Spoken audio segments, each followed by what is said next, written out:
Zero hour. Zero అవర్లో చాలామంది పోతే అని ఇంకొకటి, అయితే అని ఇంకొకటి, ప్రతిదానికి ఇప్పుడు మనం సమాధానం ఎక్స్పెక్ట్ చేస్తున్నాం సంబంధిత శాఖ నుంచి.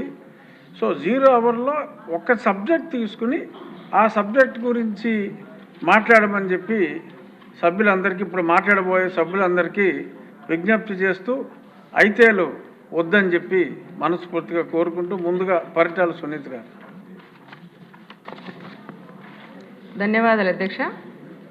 అధ్యక్ష, వ్యవసాయం, పరిశ్రమలు, విద్య, ఆరోగ్యం లాంటి రంగాలు అభివృద్ధి చెందాలంటే విద్యుత్ శాఖ చాలా ముఖ్యం అధ్యక్ష. అలాంటి విద్యుత్ శాఖ కోసం ఈ బడ్జెట్ సుమారుగా 14,000 కోట్లు కేటాయించడం చాలా సంతోషం అధ్యక్ష.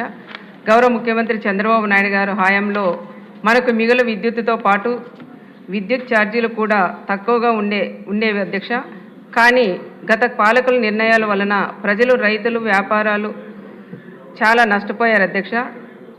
ఆ పరిస్థితుల నుంచి రాష్ట్రాన్ని ఆదుకోవడానికి అవసరమైన నిధులు కేటాయించి ఈరోజు అన్ని వర్గాల వారికి కోతలు లేకుండా నాణ్యమైన విద్యుత్తును అందించడానికి మన గౌరవ ముఖ్యమంత్రి గారు, అదేవిధంగా మన మంత్రివర్యులు కూడా తీసుకున్నారు అధ్యక్ష.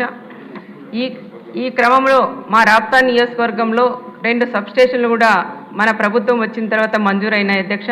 ఇంకను మా రాప్తా నియోజకవర్గానికి కూడా సబ్స్టేషన్లు కూడా సోమలదొడ్డి, బండమీదపల్లి, మన్నీల, ఆలమూరు, వేపకుంట, దాదలూరు, న్యామద్దల గ్రామాల్లో కూడా నూతన సబ్స్టేషన్లు కూడా మంజూరు చేయాలని మీ ద్వారా మంత్రి గారిని కూడా కోరుతున్నాను అధ్యక్ష.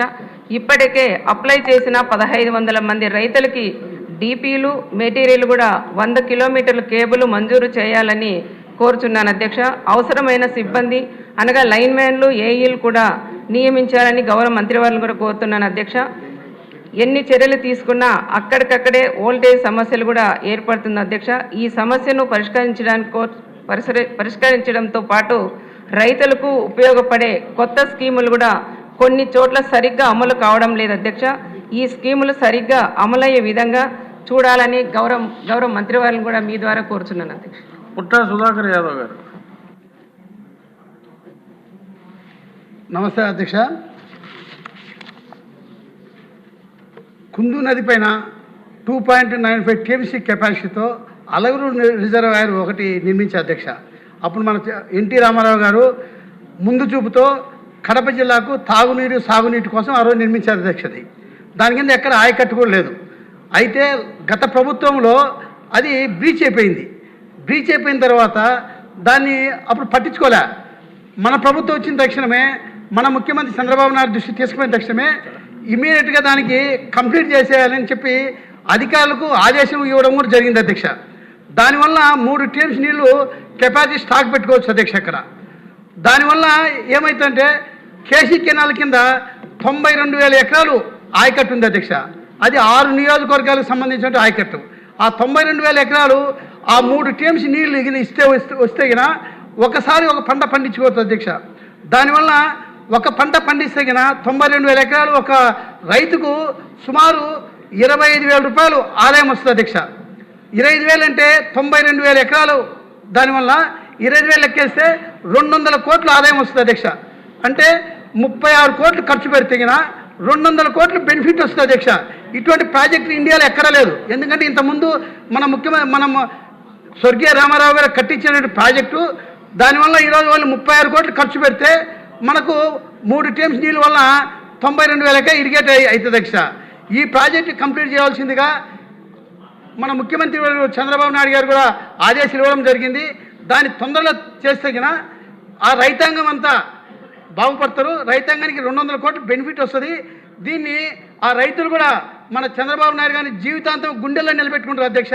దీన్ని తొందరలో ఈ సంవత్సరం కంప్లీట్ చేసే వరకు నెక్స్ట్ ఇయర్ కన్నా ఆ రైతాంగాన్ని 2వ పంట పండించుకోవడానికి అవకాశం కలుగుతుంది. కాబట్టి మీ ద్వారా మంత్రివర్యులకు ఈ సంవత్సరం కంప్లీట్ చేయాల్సిందే కోరుకుంటూ ఆ ప్రాజెక్ట్ అయిన తక్షణమే రైతాంగం అంతా టోటల్గా మా నియోజకవర్గ 6 నియోజకవర్గ రైతాంగం అంతా మన ముఖ్యమంత్రి చంద్రబాబు నాయుడు గారిని గుండెలు పెట్టుకుంటున్నారు అధ్యక్ష. దీన్ని అర్జెంటుగా మీ ద్వారా కంప్లీట్ చేయాల్సిందిగా మిమ్మల్ని కోరుకుంటున్నాను అధ్యక్ష. చాలా చక్కటి సూచన. వెలగపూడి రామకృష్ణ బాబు గారు. ధన్యవాదాలు అధ్యక్ష. విశాఖ నగరంలో సుమారు 642 రేషన్ డిపోలు ఉన్నాయి అధ్యక్ష. కానీ ప్రతి 1000 కార్డులకు ఒక రేషన్ డిపో ఏర్పాటు చేయవలసిన అవసరం ఉంది అధ్యక్ష. అంతేకాకుండా గత 5-10 సంవత్సరాలుగా 30 రేషన్ డిపోలు ఖాళీలు ఉన్నాయి. మన ప్రభుత్వం వచ్చిన తర్వాత ఎందుకు మళ్ళీ వాళ్ళని అలాట్ చేయలేదో నాకైతే అర్థం కావట్లేదు అధ్యక్ష. అంతేకాకుండా గత ఎన్నో సంవత్సరాలుగా అక్రమంగా రేషన్ డిపోలు నడిపే వారి మీద 6A కేసులు పెడతాం జరుగుతుంది అధ్యక్ష. అవి కేవలం నగరంలో 43 ఉన్నాయి అధ్యక్ష. 5-10 సంవత్సరాల నుంచి కేసులు పరిష్కరించరు, కొత్త వారికి ఇవ్వరు, ఆ పక్కన ఉన్న షాపుల వాళ్ళకి ఇన్ఛార్జ్ ఇస్తారు. గత 5 సంవత్సరాల వైసీపీ నాయకులే ఇన్ఛార్జిగా ఈరోజు వ్యవహరించడం జరుగుతుంది అధ్యక్ష. అంతేకాకుండా ఇప్పుడు 30-40 ఏళ్ల క్రితం ఒక 78 పొదుపు సంఘాల వారికి 15 సహకార సంఘాల వాళ్ళకి రేషన్ డిపోలు ఇచ్చారు అధ్యక్ష. అవి కూడా బినామీల పేరు మీద నడుస్తున్నాయి. వీటి మీద కూడా తగిన ప్రత్యేక దృష్టి పెట్టి కొత్త రేషన్ డిపోల్ని అందుబాటులో తీసుకొచ్చి పేద ప్రజలకి సరైన సౌకర్యాలు అందించాలని మీ ద్వారా సివిల్ సప్లైస్ మంత్రి గారిని కోరుకుంటున్నాను అధ్యక్ష. నమస్కారం. ఇక్కడ ఉన్న పేర్లన్నీ ఒకదాని తర్వాత ఒకటి చదవగలను, కానీ పేర్లు ఇచ్చిన వాళ్ళందరూ ఒకేసారి దయచేసి వేళ్ళు ఎత్తొద్దని చెప్పి కోరుకుంటూ వర్ల కుమార్ రాజా గారు. ధన్యవాదాలు అధ్యక్ష. పామర్ నియోజకవర్గ శాసనసభ్యుడిగా, Andhra Pradesh assembly committee SC welfare చైర్పర్సన్గా విజ్ఞప్తి అధ్యక్ష. గతంలో 2 పర్యాలు కూడా ఇదే విజ్ఞప్తి చేశాం. దళిత వాడల్లో, హరిజన వాడల్లో, ఎస్సీ కాలనీలో శ్మశాన వాటికి స్థలం మరి 2014-19లో చంద్రబాబు గారి దయ వల్ల కొంతమేరకు మనం ఆ స్థలాలు కేటాయించడం జరిగింది. మరి ఇప్పుడు దాని మీద చాలామంది ఆశలు పెట్టుకున్నారు. సమాధి మీద సమాధి పెట్టుకునే పరిస్థితికి వచ్చేశారు. దళిత వాడల్లో ఒక 5% కానీ రాబోయే ఇప్పుడున్న బడ్జెట్లో కేటాయింపులు ఇచ్చి శ్మశాన వాటికి స్థలం ఇవ్వలేకపోతే నిజంగా ఎలా అంటే అధ్యక్ష, గత ప్రభుత్వం పిచ్చివాడి చేతిలో రాయిలాగా ప్రశ్నిస్తే రాయి సురుతాడేమో అని భయపడే పరిస్థితి. కానీ ఇప్పుడు పండ్లిచ్చే చెట్టుకి రాయి దెబ్బల్లాగా మనం అన్నీ ఇస్తున్నాం. యాస్పిరేషన్స్, ఎక్స్పెక్టేషన్స్, పబ్లిక్ యొక్క ఇన్స్పిరేషన్స్ ఎక్కువైపోయినాయి. కాబట్టి ఖచ్చితంగా చంద్రబాబు గారే చేయగలడు. దళితులకి న్యాయం చేయాలన్నా, ఏమి చేయాలన్నా చంద్రబాబు గారి వల్లే అవుతుందని ఒక దృఢ విశ్వాసం, సంకల్పంతో పబ్లిక్ ఉన్నారు అధ్యక్ష. సో ఖచ్చితంగా దళిత వాడలకు శ్మశాన వాటికి కొంతమేరకైనా స్థలాలు కేటాయించాలని విజ్ఞప్తి చేస్తూ, హిందూ సాంప్రదాయం సంబంధించి కూడా ఏదైతే శ్మశాన వాటికలు ఉన్నాయో వాటిని అభివృద్ధి చేయవలసిందిగా, అదేవిధంగా మైనారిటీకి సంబంధించి ఖబరిస్తాన్, అదేవిధంగా నదీ ప్రవాహ ప్రాంతంలో ఉన్న కట్ట సంబంధించి ఏరియాల్లో కూడా నదీ ప్రవాహం జరుగుతున్న సమయంలో ఆ కట్ట మీదే చేసుకునే పరిస్థితులు ఉన్నాయి. రాష్ట్ర వ్యాప్తంగా అన్ని నియోజకవర్గాలు ఇలాంటి పరిస్థితులు ఉన్నాయి. సో శ్మశాన వాటికి స్థలం విషయంలో కానీ, హైందవ సాంప్రదాయం సంబంధించిన శ్మశాన వాటికల అభివృద్ధి విషయంలో కానీ, కబరిస్తాన్ స్థలాల విషయంలో కానీ మనం ప్రాముఖ్యంగా దాన్ని ప్రత్యేకంగా దాన్ని కేటాయించాల్సిందిగా, నిధులు కేటాయించాల్సిందిగా విజ్ఞప్తి చేస్తున్నాం అధ్యక్ష. నమస్కారం.